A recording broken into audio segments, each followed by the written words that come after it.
510 St. George. Can you dig it? I suppose. It's the Brian and Bob Show.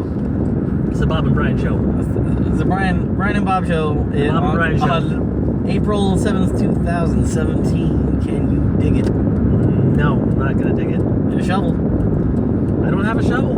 Doesn't matter. Look, this show is brought to you in part by Fidgety Widgets. Actually, extrememultitasker.com. Extreme Multitasker, where you can get access to all sorts of awesome widgets, fidgets, and things for kids who have what some people call ADHD, but what I call human people. Multitaskers, extreme multitaskers. Look, they're capable of doing all sorts of things. Learn how to do things. Fidget, widget, play. Okay, so it's not that they got ADHD, it's that they're little boys, and schools are punitive to tiny human males. And tiny human females who are interested in doing things that tiny human males would like to do too. Because there's girls with ADHD as well. It's less common, but yes, there is some indication.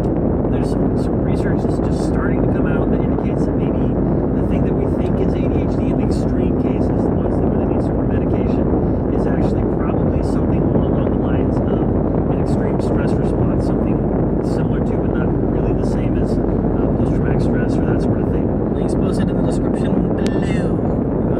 At least if we can find it. No, I've got it. Oh, you got it? Awesome. Yeah, fantastic. Oh, good.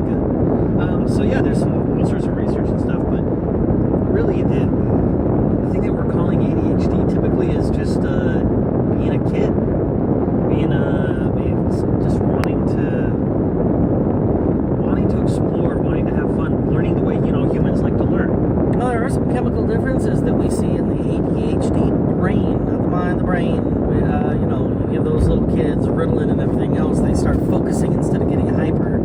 I'm pretty caffeinated myself, and I'm definitely not ADHD.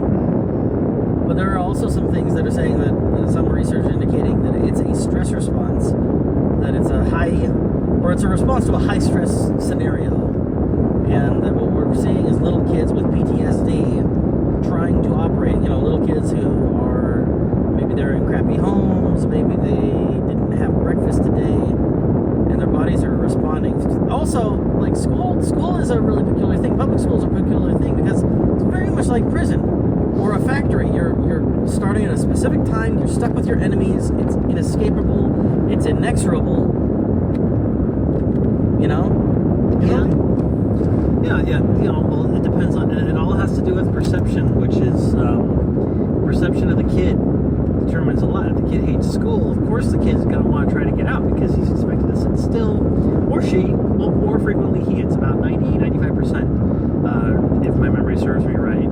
That it's just that's male, and it's just suffering. It's just not enjoyable. But we see that with these kids, if you try teaching to the whole brain, all the senses, then all of a sudden these things go away. It's like, hey, look, this is the thing that's interesting. Isn't it fascinating that kids with ADHD, or supposedly who have ADHD or ADD, they can sit for hours playing a video game where they're getting constant reward and feedback for things that these kids who...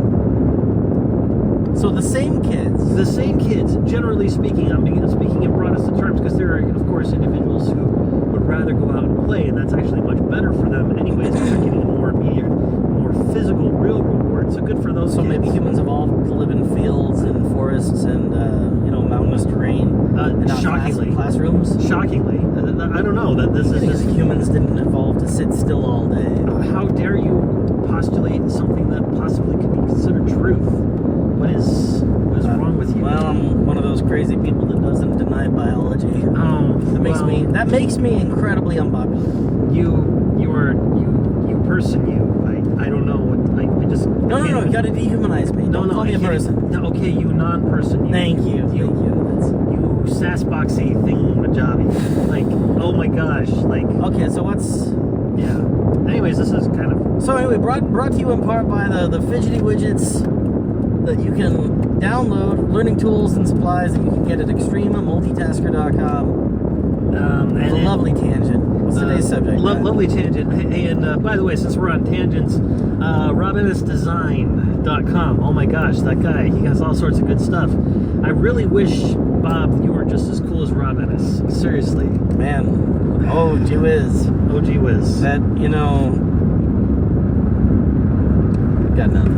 Got nothing? What are you going to do? So today's subject, off top, is popsicle stands or frosty, like shaved ice stands in summertime. Good or bad? Well, it depends on how you look at it. If you look at it as a daily thing, awful, terrible, just an awful thing. Like the kid who comes, like, you bring up something very interesting there, because I ran a shave ice stand for a summer and a bit, and I loved the regulars. I loved the regulars until I realized that the regulars were basically just getting all coked up. Like, Wait, what? yeah, like that's what the sugar is. It's just, Oh, it's like highly addictive. it's highly addictive. It's like getting your cocaine fix. Because what shaved ice said, what the syrup on the shaved ice is, okay, these are the components. You've got a sugar syrup, okay? You've got a flavor agent, and you've got frozen dihydrogen oxide. Oh, I'm sorry, H2O, water, frozen water. And so, like, basically, you're doing the thing that's worse than a soda pop in many respects, because it's a higher concentration of sugar. So it's just really, really bad for you. But if it's an occasional treat, that's a totally different thing. It's like the sugar concentration is almost similar to that of honey. It's pretty dang close, because the concentration of the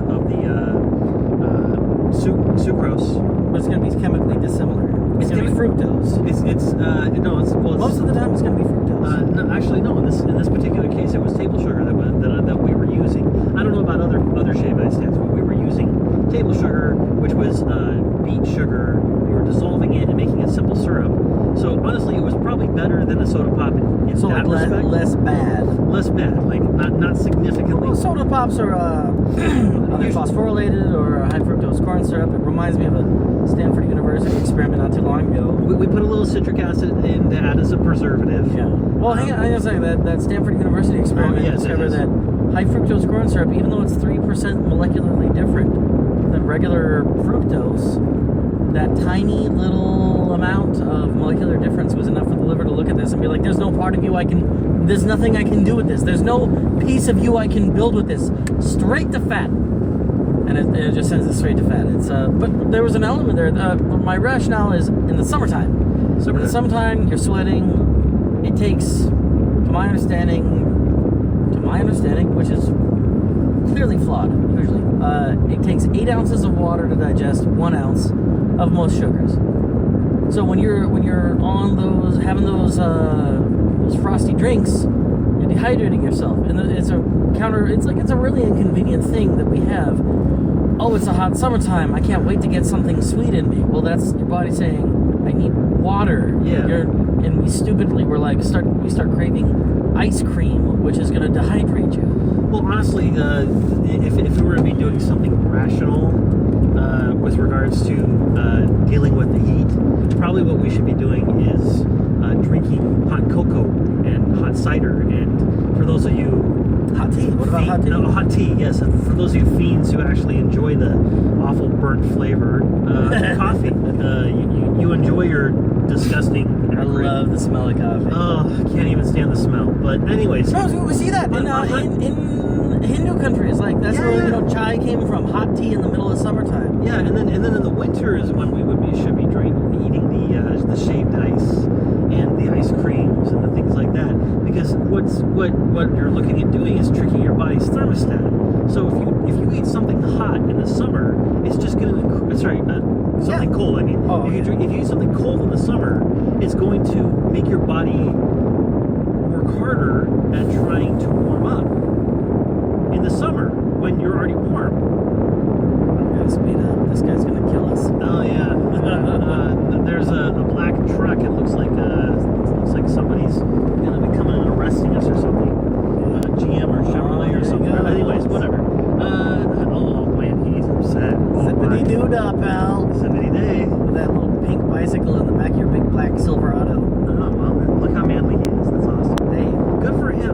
here to judge. I'm here to condemn the demons sent to afflict men for their sins. That's okay.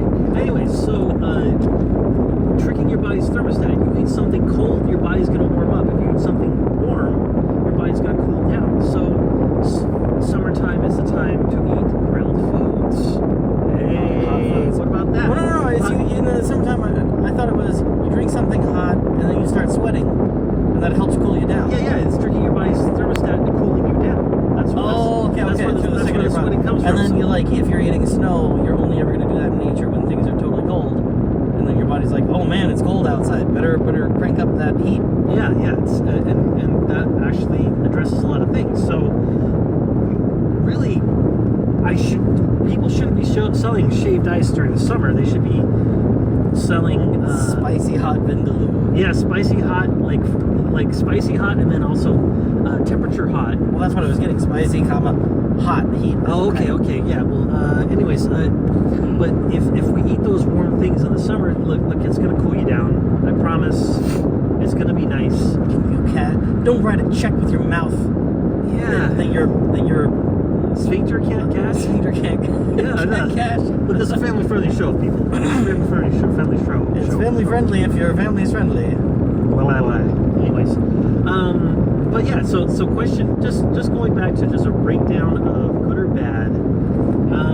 The answer is if it's a periodic treat.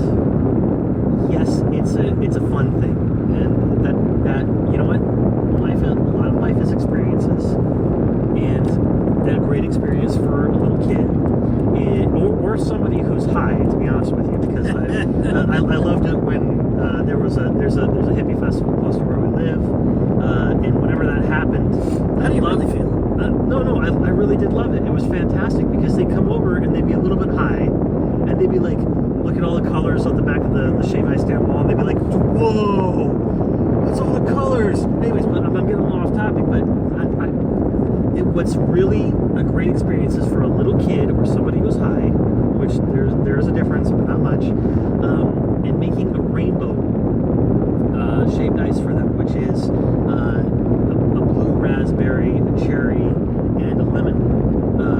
And so you have the red, yellow, blue, and you basically put one color on one side, one color on the other side, and then one down the middle. And that one down the middle changes the color of the two sides, so that you've got yourself a blue, a green, a yellow, a purple, and a red. It's pretty awesome. Yeah, it just, or depending on how you combo it, I probably just messed up the rainbow there with the color combo. Either way, it's really fun, and it's just great to see the little kids' eyes pop out, or the pothead too, and bug out, and just brings out the pothead in you. Yeah. Either way, like little kids' fascination and discovery is much more sweet. But in either case, it's just fun to watch that and to see the enjoyment of an occasional treat. The problem that we have is that it's becoming less and less an occasional treat, and more going back to our evolution. Like we How much sugar can I ram down my gullet? Yeah, and then what happens is, as it turns out, if we eat too much sugar to make carbohydrates, we start getting fat. Our body stores it up. Surprise! Shocker! Oh man! Well, you know what? That harkens back to an article I was reading not so long ago, talking about how heart disease seems probably to be caused more by sugar than by fats. Yeah. That when you have a lot of sugar, it gets in your bloodstream, and it's like using a toothbrush, right? You use it for maybe a minute or two in the morning, minute or two at night. But if you were just brushing your teeth all day, your gums would start bleeding. You're just constantly scraping at your tissues, and apparently sugar acts very much the same way, scraping at your tissues, and so it'll cause these micro fissures to form, these little tears in your blood, in your veins, right? Yeah. And then cholesterol will build up around that, trying to respond to it. That's the repair mechanism, trying to. So basically, when somebody says I have high cholesterol, they're focusing on the symptom, the response, instead of what caused it, which is that my blood is chock full of these crystalline shards of basically the sugar-like carbohydrate that's just scraping the sides and causing all sorts of problems. Scraping the crap out of me. So instead of fixing my diet, my doctor's going to tell me, they believe this for a long time, my doctor's going to tell me, oh, we need to lower your cholesterol cholesterol intake. Well, cholesterol is, it is bile. It gets chelated by fiber. So what do they tell you? Oh, you need to cut the fats and cut the meat out of your diet. So what do? You eat more carbohydrates, more sugars, and then you just exacerbate the problem. Then you're like, it's the Lipitor. It's killing me, okay. It's just weird. It's weird to me. It's like, switching your diet up to a more natural style of diet, which I don't, and I probably won't, because I want to die young. It's weird. It's odd to me that the cure is worse than the disease. Yeah, well, at least the cure that we thought was the cure, but turns out isn't actually the cure. I'm totally hearing Cure lyrics in my head right now. Oh my gosh. Are you doing that? Oh yeah. Yeah, okay. So totally Cure lyrics in my head, Yeah. So, something you said a little bit ago reminded me of a study that I had read, and I can't remember what it was. You know what, that's okay. Frustrated. Because honestly, I'm really tired of your crap. Really? Oh no, quinolones. Okay, chemistry. Okay, so you were talking about these frosty drinks, right? So in school I was told by kids, these stupid urban legends that like raspberries come from baboons' butts. Like the big raspberry flavor, you only get that from like monkey butts. The stupid stuff that kids say. Yeah.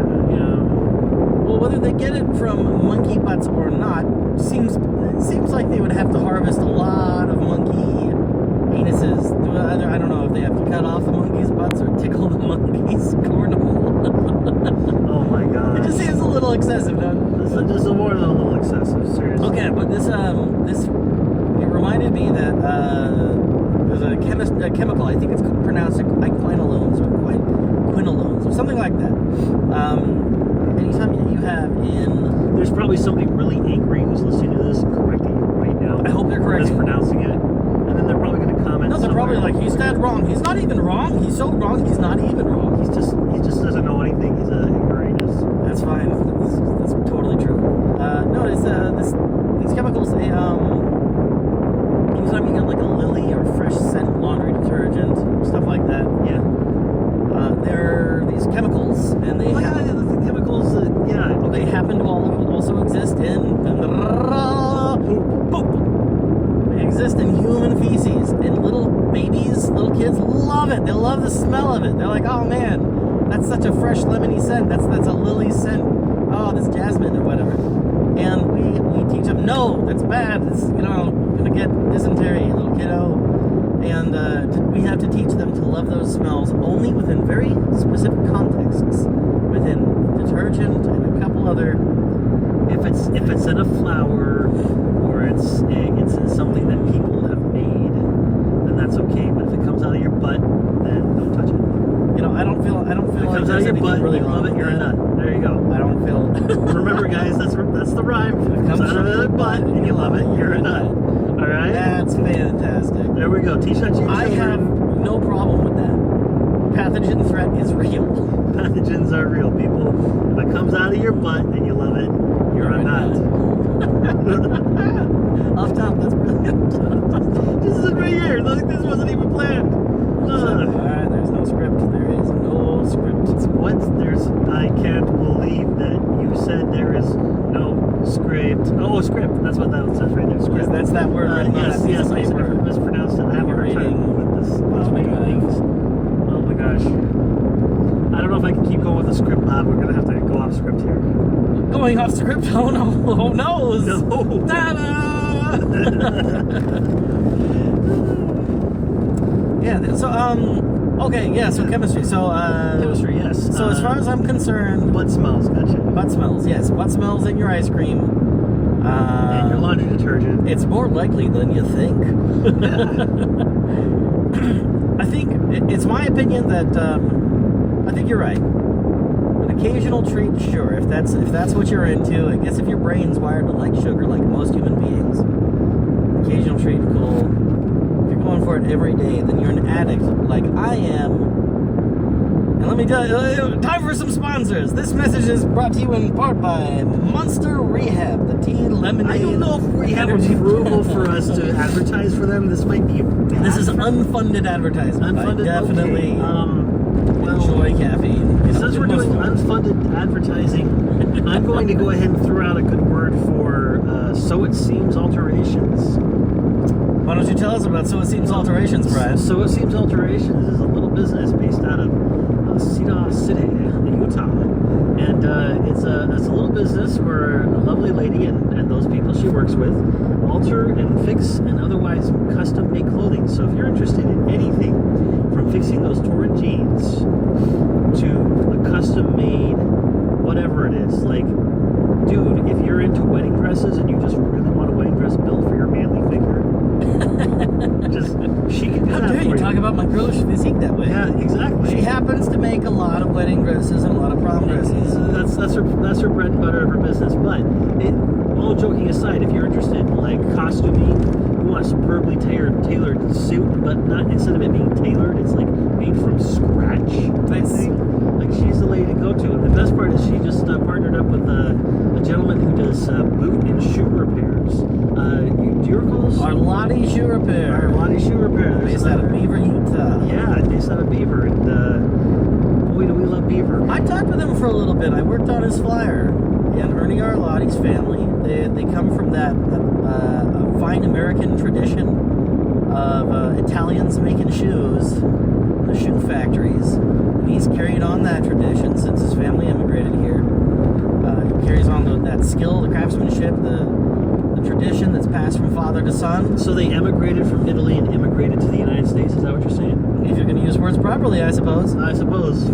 Yeah, it seems like he's got a great work ethic. Worked in San Bernardino for years in the public sector, and he's looking for something to do in his retirement. He's not that old. I think he planned his life out pretty well. And sounds like a person who knows how to plan his life, plan things out pretty well. Yeah, that's the type of person I want working on my streets. Well, I've got some of these girl boots that I got at DI a few years ago, and it turns out brand new. For those of you outside of the Utah. Yeah, for you outside of Utah. Deseret Industries, which is basically like Goodwill. It's a thrift store where people squander really cool things. Usually it's just rubbish, but every so often you find something that is unanticipatedly good.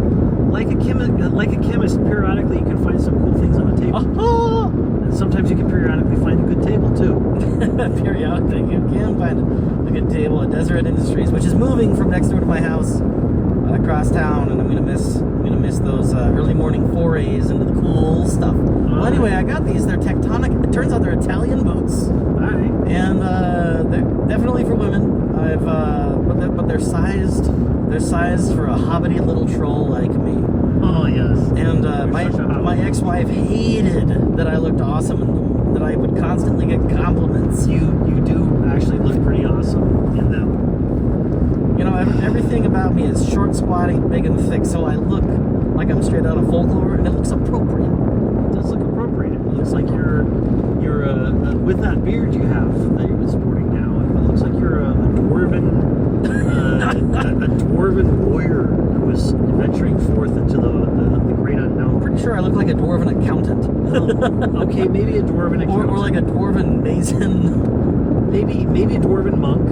That's an interesting combo. Hey, all right, I can do that. Maybe we should do an episode about like Dungeons and Dragons and all their variations and things like that. Maybe that's something we should be doing later on. Let's plan ahead for that. Okay, so back to if it comes out of your butt, you like it, you're a nut. All right, back on. Oh my goodness. Okay, yes. So, we hope you enjoyed today's podcast of the Brian and Bob Show.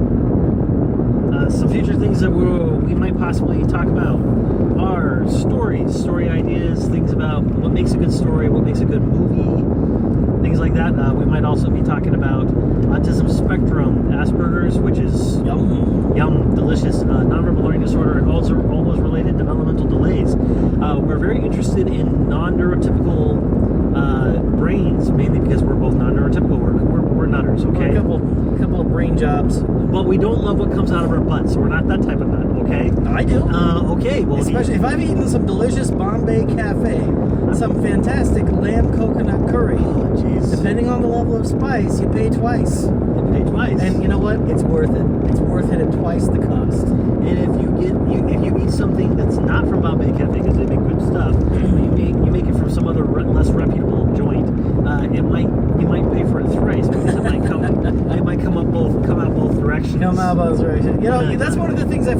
sometimes I go to Smith's grocery store and I'll purchase some of these microwave dinners that purport to be some kind of chicken curry, and they taste okay, but I definitely pay 3 times because they're pretty spicy on the way down, on the way back up, and all the way through.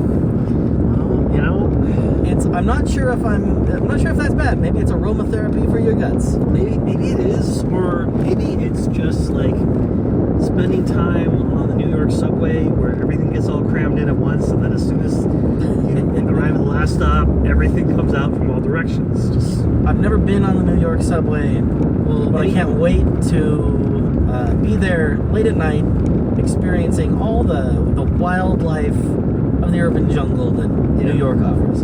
Anyways, so as we've been enjoying hearing ourselves talk, look, this has been the Bob and Brian Show. Brian and Bob Show. The Bob and Brian Show. The Brian and Bob Show. The Bob and Brian Show. I'm Bob.